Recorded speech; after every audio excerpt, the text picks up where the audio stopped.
Istri Putri Amanda. Baik, di video kali ini saya akan menjelaskan mengenai struktural genetik dan membedah karya sastra dengan menggunakan metode struktural genetik.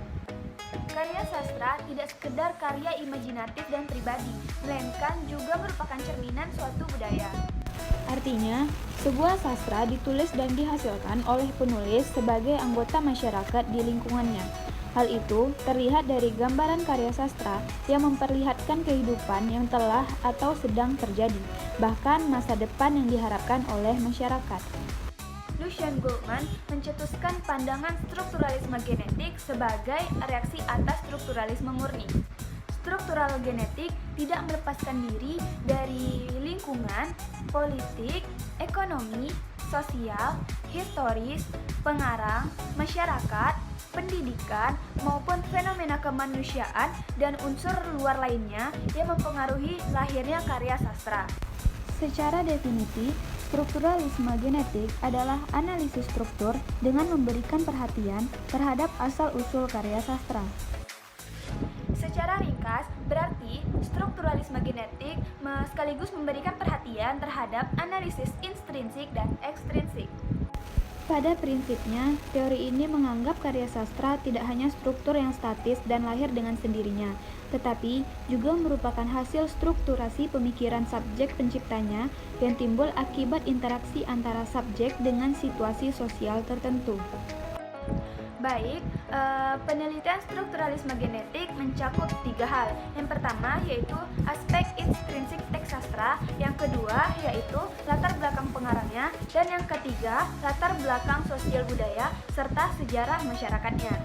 Baiklah, selanjutnya yaitu membedah suatu karya sastra dengan menggunakan metode strukturalisme genetik. Di sini saya memilih karyanya itu dari Yurayudita yang berjudul Tutur Batin. Pernahkah kabar diriku baik-baik saja? Sedikit ku takjub namun nyatanya sudah kuduga.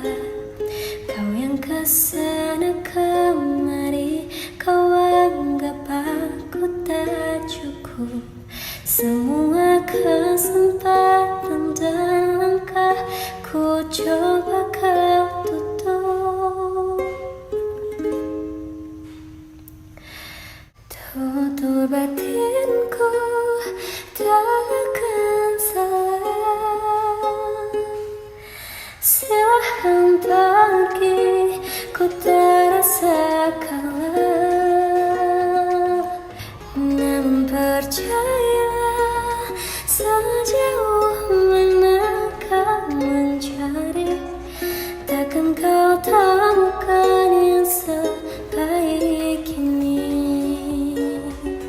Pertama yaitu aspek intrinsik.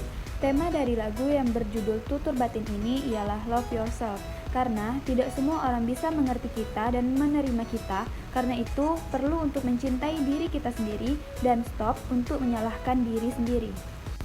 Amanat atau pesan dari lagu Tutur Batin ialah mengajak para pendengarnya untuk lebih percaya diri dan menerima diri sendiri dalam kondisi apapun. Mulai dan yakinlah untuk tidak mengkompromikan nilai-nilai yang orang lain berikan kepada kita, serta lebih apresiasi diri dengan rasa syukur. Lebih dalam, lagu ini memberi pesan bahwa semua orang mempunyai nilai tersendiri, khususnya sebagai seorang perempuan. Jangan biarkan perkataan buruk dari orang lain membeku di kepala. Rasakan kebebasan yang ada dengan hal-hal yang produktif, serta menginspirasi banyak perempuan di luar sana. Pesan lainnya yaitu 1. Menjadi perempuan harus berani dan kuat. Perempuan juga bisa membuat jalannya sendiri. Jalan hidup seseorang tidak digantungkan kepada orang lain. Oleh karena itu, perempuan harus berani membuat keputusan sendiri dan bertopang pada kaki sendiri ketika mungkin tidak ada siapapun di sampingnya. Yang kedua yaitu merasa cukup terhadap diri sendiri. Semua yang paling penting adalah bagaimana kita menjadi baik terhadap sesama dan selalu tanamkan rasa cukup terhadap diri sendiri.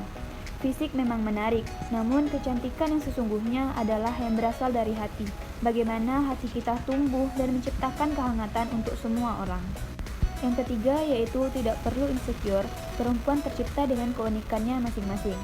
Karena manusia dilahirkan ke dunia dengan ciri khasnya masing-masing. Semua orang mempunyai sesuatu yang istimewa di dalam dirinya. Karena itu, kita harus bangga terhadap keunikan yang diberikan oleh Tuhan tersebut. Karena sesuatu yang unik itu mahal, jadi jangan anggap rendah dirimu sendiri. Yang keempat yaitu, tidak sempurna itu bukan masalah. Ketidaksempurnaan juga perlu untuk dirayakan, karena bagaimanapun kita sebagai perempuan, semua yang kita miliki adalah pemberian Tuhan yang sudah indah. Tinggal bagaimana cara kita untuk mengapresiasinya.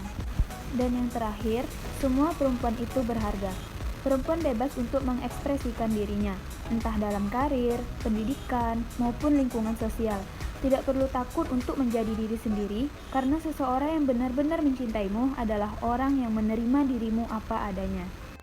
Yang kedua yaitu latar belakang pengarang. Yunita Rahman, atau lebih dikenal dengan panggilan Yura Yunita, merupakan seorang penyanyi solo sekaligus pencipta lagu. Wanita yang biasa disapa Yura ini kelahiran Bandung 9 Juni 1991. Yura lahir dalam keluarga yang mencintai dunia musik. Ia sejak kecil sudah hobi bermain piano dan menyanyi. Yura alumni dari Fakultas Komunikasi Universitas Padjadjaran, Bandung. Pada tahun 2014, saat usianya 23 tahun, Yura sudah menjadi duta dari portal musik bagus Indonesia yang diciptakan oleh penyair senior Glenn Fredly. Glenn juga menjadi salah satu eksekutif produser untuk album perdananya bernama album Yura. Album pertama Yura bisa dibilang cukup sukses. Albumnya terpilih menjadi 6 besar album Indonesia terbaik menurut Rolling Stones Indonesia. Lagu ini bercerita tentang proses panjang yang Yura lalui untuk menerima dirinya sendiri dengan apa adanya.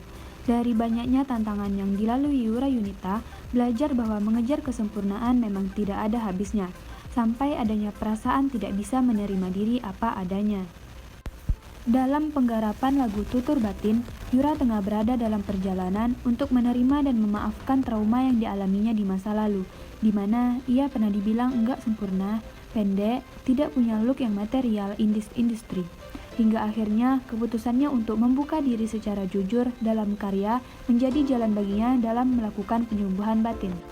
Dan yang ketiga yaitu kita lihat dari latar belakang sosial budaya serta sejarah masyarakatnya.